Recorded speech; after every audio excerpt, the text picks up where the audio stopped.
இந்நாள் இனிய நாளாக அமைய ராமானுஜர் திருவடியை பற்றி பரந்தாமனை அறிவோம். தினம் ஒரு நாராயணீயம்.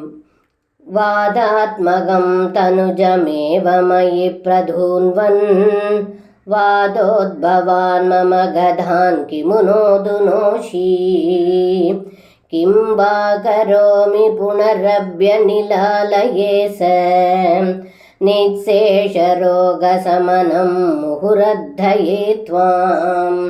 இந்த பாடலுக்கு அர்த்தம்: ஏ குருவாயூரப்பா, இந்த பாடலில் பட்டத்ரி பகவான் குருவாயூரப்பனிடம் காற்றின் வடிவில் வந்த திருணாவர்தன் என்னும் அசுரனை கொன்ற தாங்கள் வாதத்தினால் வந்த என்னுடைய நோயை ஏன் போக்காமல் இருக்கிறீர்கள்? நான் என்ன செய்வேன்? எனது நோயை முற்றிலும் அகற்றி அருள் புரிய வேண்டுகிறேன் என்று இந்த பாடலில் சொல்கின்றார். சர்வம் கிருஷ்ணார்ப்பணம். ஸ்ரீ குருவாயூரப்பன் திருவடிகளே சரணம்.